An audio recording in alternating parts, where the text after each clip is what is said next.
Interjection के बारे में पढ़ते हैं। कभी कभार ज़िंदगी में ऐसे हालात आ जाते हैं कि हम बेबस हो जाते हैं, हमारे मुंह से ऐसे अल्फाज निकल जाते हैं जिसके ऊपर हमें कंट्रोल नहीं होता है। अक्सर हैरानगी की शक्ल में होती है जब गम ज़्यादा होता है या ज़्यादा खुशी होती है या ज़्यादा हैरानगी होती है, तो इस वक्त इंसान जो है वो कभी कभार बेबस हो जाता है। उसकी ज़बान से या उसकी मुंह से ऐसे अल्फाज निकल जाते हैं कि उसके एग्जैक्ट मीनिंग नहीं होते हैं। जिस तरह के गो, रन फास्ट, इसी तरह उसके मीनिंग नहीं होते हैं, लेकिन वो किसी इंसान की अंदरूनी कैफियत को बयान करते हैं। हम कहते हैं आह ओह, इस किस्म के जो है ना वो अल्फाज जब हमारे मुंह से निकलते हैं तो सुनने वाले को पता चलता है कि इस इंसान के अंदर क्या चल रहा है। तो इसको कहा जाता है इंटरजेक्शन। ठीक है स्टूडेंट्स, आज हम इंटरजेक्शन को कंफ्यूजिंग बनाने की कोशिश नहीं करते।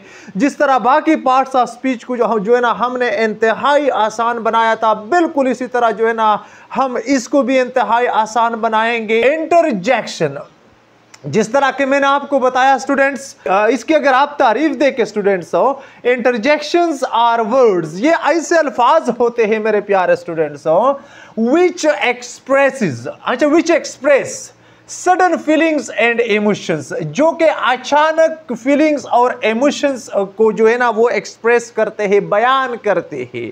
अच्छा स्टूडेंट्स, फीलिंग्स एंड इमोशंस ये कैसे जो है ना वो कैसे इंसान के अंदर डेवलप होते हैं, एक साइकोलॉजिकल टॉपिक है, लेकिन मैं आपको बता देता हूं ये इमोशंस जो होते हैं ये स्ट्रॉन्गर होते हैं, इंतहाई मजबूत होते हैं। फीलिंग्स जो होते हैं ना, फीलिंग्स ये एक नॉर्मल प्रोसेस होती है, एक स्मूथ प्रोसेस होती है, एक लॉजिकल या कॉग्निटिव एबिलिटीज होते हैं इंसान के अंदर, जिसको हम एहसासात कहते हैं, एहसास होता है। एंड इमोशंस, और इमोशंस जो है मेरे प्यारे स्टूडेंट्स ये एंगर होती है, सरप्राइज होती है, डिस्गस्ट होती है, नफरत होती है, यानी ये पावरफुल फीलिंग्स होते हैं। ठीक है स्टूडेंट्स, यानी ये फॉर ए टाइम बिंग होते हैं, एक मुख्तसर वक्त के लिए होते हैं। इंसान गुस्से हो जाता है तो गुस्सा जो है वो गुजर जाती है, ये इमोशंस जो है ये एक वक्त के लिए होता है। इसी तरह नफरत को देके एक वक्त के लिए होता है, फिर इंसान जो है ना ठंडा पड़ जाता है, उसकी ये इमोशंस जो है वो यानी वो डाउन हो जाते हैं। हम इस साइकोलॉजिकल मैटर्स के ऊपर नहीं जाते हैं, हम सिर्फ इतना सीखते हैं कि ये काफी पावरफुल होते हैं। इंसान के अंदर गुस्से, गम या फियर या नफरत के जो जज्बात होते हैं इसको हम इमोशंस कहते हैं। फीलिंग्स जो होते हैं ये इमोशंस के बाद शुरू होते हैं, एहसासात होते हैं, हम एनालिसिस करते हैं किसी भी चीज़ का। ठीक है स्टूडेंट्स, तो ये ऐसी कैफियत जब बन जाती है तो हम इसको सेंटेंसेस की शक्ल में एक्सप्रेस करते हैं। ठीक है स्टूडेंट्स, उन सेंटेंसेस के लिए ग्रामेरियन ने पर्टिकुलर अल्फाज का चुनाव किया है, उन अल्फाज को हम कहते हैं इंटरजेक्शंस। यानी वो एक लफ्ज सिर्फ आप किसी सेंटेंस में लगाएंगे तो ये सारा सेंटेंस उस एक लफ्ज की वजह से ऑपरेट होता है। उस सारे सेंटेंस को हम एक्सक्लेमेटरी सेंटेंस कहते हैं और उस पर्टिकुलर लफ्ज को हम क्या कहते हैं, इसको हम इंटरजेक्शन कहते हैं। अब इंटरजेक्शन बहुत ज्यादा है स्टूडेंट्स, ये चंद बुनियादी मैंने आपके लिए यहाँ पे लिखे हैं, इस पर बात करते हैं, लेकिन पहले इसको देखते हैं। यानी interjections are words which express sudden feelings and emotions, जो इंसान के अंदर एहसासात और जज्बात जो होते हैं, गम, खुशी, डर, खौफ के, यानी उसको बयान करते हैं। अच्छा मेरे प्यारे स्टूडेंट, इसके एग्जाम्पल्स किस तरह होते हैं? अच्छा एक ये बात आप जहन में रखें कि ये इंटरजेक्शन का जो लफ्ज है ये खुद इतना तगड़ा नहीं है। ये वाला जो साइन है ना इसको कहा जाता है साइन ऑफ एक्सक्लेमेशन। इसमें जितनी ताकत है इतनी ताकत शायद किसी और जो है ना साइन में, अंग्रेजी जबान में नहीं है, क्योंकि यही साइन है कि जब हम किसी एक लफ्ज के साथ लगा दे तो इस लफ्ज की सारी जो है ना इसमें इतनी ताकत आ जाती है कि ये आम लफ्ज जो नॉर्मल इसकी फंक्शन होती है उससे निकल जाता है। ठीक है स्टूडेंट, मतलब है कि इस साइन में बहुत बड़ी ताकत है और इसने इंटरजेक्शन में काफी ताकत क्रिएट किया है। ठीक है, अच्छा एग्जांपल्स को देखें student. Hurrah they came back safe and sound. Hurrah जो है ये मेरे प्यारे स्टूडेंट ये खुशी के लिए इस्तेमाल होता है। जब हम अपने जज्बात में अचानक ऐसी खुशी आ जाती है कि हम नॉर्मल इंग्लिश से निकल जाते हैं, नॉर्मल जबान से निकल जाते हैं, तो इस सेंस में हम हुरा का लफ्ज इस्तेमाल करते हैं। अच्छा, they came back safe and sound, वो हम ये भी कह सकते थे, हम ये बात भी कह सकते थे, they came back safe and sound का मतलब होता है सही सलामत वो वापस आ गए, तो अब हम ये भी कह सकते थे, लेकिन जब हुरा हमने लगाया तो इसका मतलब है कि ये केमिंग बैक जो वाकया हुआ है इसमें बहुत बड़ी ताकत है, यानी जज्बात एहसासात का इजहार आ गया किसमें, यानी इस हुरा ने क्रिएट किया। सो इस हुरा को हम कहते हैं इंटरजेक्शन। ठीक है स्टूडेंट्स। अच्छा, alas my brother has no sense, alas यानी ये हम कहते हैं ना अफसोस, alas my brother has no sense, यानी अफसोस मेरे भाई जो है वो अकल से आ रही है, उसमें अकल ही नहीं है। तो इस सेंस में हम क्या इस्तेमाल करते हैं, अलास, यानी ये अफसोस के लिए इस्तेमाल होता है। सो ये हमारे पास यहाँ पे इंटरजेक्शन है। जिस तरह हम कहते हैं अफसोस वो मर गया, अफसोस वो वापस नहीं आया, तो इस सेंस में जो है ना हम इसका इस्तेमाल करते हैं। Hello what do you do here, सुनो ना। अब देखिए यहाँ पे हेलो आप कई सेंसेस में इस्तेमाल कर सकते हैं, लेकिन यहाँ पे जब आपने साइन ऑफ एक्सक्लेमेशन लगाया तो इसमें आपने इतनी बड़ी ताकत पैदा की कि अब ये नॉर्मल पैटर्न से निकल गया मेरे प्यारे स्टूडेंट्स।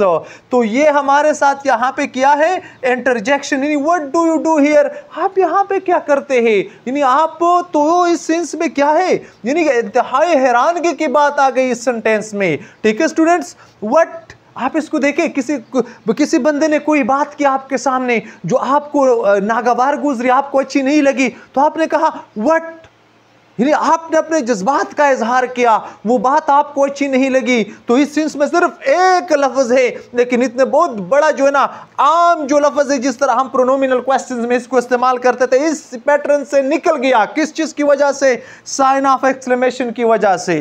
वेल डन, यानी वेल डन, किसी बच्चों ने या किसी बंदे ने बहुत अच्छा परफॉर्म किया, बहुत अच्छा काम किया, तो आप इतने हैरान हो गए कि आप जज्बात में आ गए, वेल डन का लफ्ज कहा और इसके साथ आपने साइन ऑफ एक्सक्लेमेशन लगाया। सो ये क्या है, यानी मैंने आपको जिस तरह पहले कहा कि इंटरजेक्शन खुद इतनी ताकतवर नहीं है, जितनी ताकत इस साइन में है इतनी ताकत शायद खुद किसी और लफ्ज में नहीं है। अच्छा, वो यू हैव मेड हिस्ट्री, यानी आपने तारीख रकम की, वो तो यहाँ पे यानी ये क्या है, ये हैरानगी के लिए या ऐसे जज्बात के लिए जिस पर आपको कंट्रोल ना हो, तो इसके लिए जो है ना वो का लफ्ज हम लगाते हैं। यू हैव मेड हिस्ट्री, आपने तारीख रकम की, किसी ने बहुत अच्छा काम किया तो आप जज्बात में आ गए, तो इसी तरह एक्सप्रेशन आपने इस्तेमाल किया, ओह माय गॉड, ए मेरे खुदा।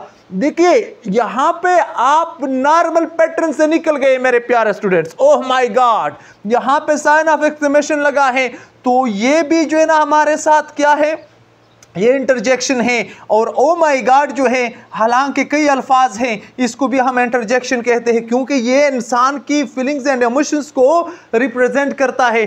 I mark the wrong one, यानी मैंने तो गलत क्वेश्चन जो है ना मार्क किया, तो इसी तरह जो है ना ओह माई गॉड आपके फीलिंग्स एंड इमोशंस को रिप्रेजेंट करते हैं। ठीक है स्टूडेंट्स, अब ये चंद इंटरजेक्शंस मैंने यहाँ पे लिखे हैं, बहुत ज्यादा है, लेकिन ये चंद मुख्तसरन मैंने आपके लिए यहाँ पे लिखे हैं, हम इस पर बात करते हैं। स्टूडेंट्स आप इसको देखें, ये ब्राउन जो है ये आप किसी को कांग्रेचुलेशन कहते हैं या किसी को आप शाबाश देते हैं, जिस तरह हम कहते थे ना उर्दू में शाबाश, यानी इस सेंस में हम किसका इस्तेमाल करते हैं, ब्राउ का इस्तेमाल करते हैं। अच्छा, एव आप इसको देखें, ये हम किस सेंस में, यानी ये डिसगस्ट जिसको हम नफरत कहते हैं, उस सेंस में जो है ना हम इसको इस्तेमाल करते हैं। अच्छा, ऑप्स जो है ये हम मेकिंग मिस्टेक्स, जब किसी बंदे से गलतियां होती है या गलती होती है तो हम इस सेंस में ऑप्स को इस्तेमाल करते हैं। अच्छा मेरे प्यारे स्टूडेंट, ये हम किस चीज में, किस सेंस में इस्तेमाल करते हैं,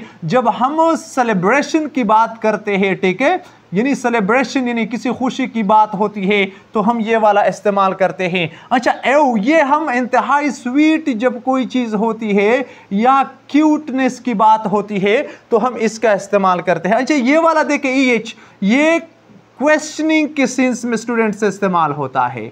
ठीक है, यानी जब हम किसी से क्वेश्चनिंग की बात करते हैं, यानी तो इस सेंस में बाद में इस पर आता हूं, क्लियर करता हूं। ओच ये किस सेंस में इस्तेमाल होता है, ये जब किसी हर्ट यानी तकलीफ की बात होती है या पेन की, दर्द की बात होती है, तो हम इसका इस्तेमाल करते हैं। जब बिंगो यानी ये उस सेंस में इस्तेमाल होता है जब हम किसी राइट थिंग के पास, यानी जब हम किसी राइट पॉइंट पर पहुंच जाते हैं, गेट द राइट, तो उस वक्त जो है ना हम इसका इस्तेमाल करते हैं। स्प्लेंडिड का मतलब होता है यानी ये हम उस वक्त जब कोई शानदार काम होती है, यानी जब कोई एक्सीलेंसी होती है या एक्सीलेंट पॉइंट होता है, तो हम इसका इस्तेमाल करते हैं। वर्ड जो है ये है स्टूडेंट्स हम सरप्राइज के लिए इस्तेमाल करते हैं, ठीक है। अच्छा, ये तो हो गए इसके जो है ना यानी पॉइंट्स जिसके लिए हम इसकी पर्टिकुलर इस्तेमाल करते हैं। अब मैं आपको बताता हूं इस पर हम सेंटेंसेस कैसे बनाते हैं मेरे प्यारे स्टूडेंट्स। अब ब्राउ को देखे, ब्राउ यू हैव डन वेल, यानी ये आप कैपिटल लिखेंगे, ठीक है students. You have done well, तो इस सेंस में यानी शाबाश, आप लोगों ने बहुत अच्छा किया, ठीक है। अच्छा, एव डिस्गस्ट के सेंस में इस्तेमाल होता है, तो हम किस तरह इसका इस्तेमाल करेंगे स्टूडेंट। एव यहाँ पे साइन ऑफ एक्सक्लेमेशन लगाएंगे। आई डोंट लाइक इट, मतलब है कि एक चीज है आपको अच्छा नहीं लगा, तो हम कहते हैं एव आई डोंट लाइक इट, या एव I am not going there, यानी आप एक किस्म की नफरत की बात करते हैं। यानी डिस्गस्ट का मतलब होता है नफरत, ठीक है स्टूडेंट्स। तो ये इस सेंस में इस्तेमाल होता है। ओब्स को देख के मेकिंग मिस्टेक, यानी जब आपसे कोई ऐसी गलती हो जाती है कि आप फीलिंग्स एंड इमोशन में आ गए, जज्बात आपके जो है ना वो यानी उठने लगे, तो आप क्या किस तरह कहेंगे, यानी आप कुछ इस तरह कहेंगे ओप्स, यानी यहाँ पे साइन ऑफ एक्सक्लेमेशन हो, आई लेफ्ट माई ब्रदर, आपने गलती की, making mistake, oops I forgot my brother, oops I missed the train, यानी oops I forgot my mobile. तो इस सेंसेस में आप इसका इस्तेमाल करते हैं। ये भी सेलिब्रेशंस के लिए इस्तेमाल होती है मेरे प्यारे स्टूडेंट्स। तो आप किस तरह करेंगे, यानी इसी तरह आप इसका इस्तेमाल करेंगे। साइन ऑफ एक्सक्लेमेशन हो, यानी जज्बात आपके उभरने लगे, we will go to the party. अच्छा, हम पार्टी में जाएंगे, तो यहाँ पे यानी आपने एक किस्म की सेलिब्रेशन की बात की, किस तरह सेलिब्रेशन की कि मतलब है पार्टी में जाना जो है यह आपके लिए बहुत ज़्यादा खुशी का बायस है, ठीक है स्टूडेंट्स। एव को देखे ये स्वीट या क्यूट, यानी हम किस तरह कहेंगे, एव यू आर लुकिंग स्मार्ट, एव यू आर लुकिंग स्मार्ट। अच्छा, ये क्वेश्चनिंग की शक्ल में इस्तेमाल होता है। माई ब्रदर वाज, आप इसको देखें, माई ब्रदर वाज हैप्पी, यानी इसी तरह आपने एक बात की, आप ये भी कह सकते थे, लेकिन आप मेरे प्यारे स्टूडेंट यहाँ पे कामा लगाएंगे और आप कहेंगे यानी क्या वो खुश था, मतलब यानी माय ब्रदर वाज हैप्पी, यानी कोई बंदा आया है आपके भाई की जानिब से, तो आपने कहा यानी माय ब्रदर वाज हैप्पी, तो उसने सही तरह से नहीं सुना, यानी यह बात आपने कही, यानी ये पॉइंट, ये एक्सप्रेशन आपने निकाली, तो यहाँ पे इसका मतलब ये है कि क्या मेरा भाई जो था वो खुश था, यानी आप काफ़ी तड़प के पूछते हैं, का लफ्ज़ जो है ना वो आपकी मुंह से निकलता है। ओच, यानी ये हर्ट या पेन की सूरत में इस्तेमाल होता है, ठीक है स्टूडेंट्स। तो आप किस तरह इसका इस्तेमाल करेंगे, यानी ओच आपने कहा, यहाँ पे साइन ऑफ एक्सक्लेमेशन लगा, ओच आई हर्ट माई नी। तो स्टूडेंट्स आप इसको देखें, मैंने अपने पाँव को, नी घुटने को जख्मी किया, तो इस सेंस में जो है ना आप ओच का लफ्ज़ इस्तेमाल करते हैं। जब आप कहते हैं ouch I hurt my knee, ouch I break my leg, तो इस किस्म के अल्फाज का बहुत बड़ा असर होता है किसके ऊपर हो, सुनने वाले के ऊपर हो। अच्छा, बिंगो गेट द राइट, ये थोड़ा सा जो है ना नया किस्म का लफ्ज़ है स्टूडेंट्स, यानी मतलब है आप कहें किस तरह कहेंगे, यानी बिंगो का लफ्ज़ जब आप इस्तेमाल करेंगे, बिंगो यानी दैट वन, आप इसको देखें मेरे प्यारे स्टूडेंट, दैट वन, यानी आपने कहा यानी यू गॉट द राइट, मिसाल के तौर पर एक चीज़ है, आप इसके तलाश में है, तो किसी बंदे ने उसी चीज़ को उठाया जिसके तलाश में आप थे, तो अब आपने कहा बिंगो दैट वन, यानी यही वाला मैं चाहता था, यही चीज़ थी, यही पॉइंट था, तो इस सेंस में आप ये वाला इस्तेमाल करते हैं, ठीक है मेरे प्यारे स्टूडेंट्स। अच्छा, बिंगो दैट वन, स्प्लेंडिड को देख के ये एक्सीलेंट पॉइंट के लिए इस्तेमाल होता है। हम कहते हैं ना मिसाल के तौर पर हो यानी स्प्लेंडिड, तो आप इसके साथ sign of exclamation splendid, you really did, यानी मिसाल के तौर पर व्हाट आई वांटेड, यानी you really did what I wanted.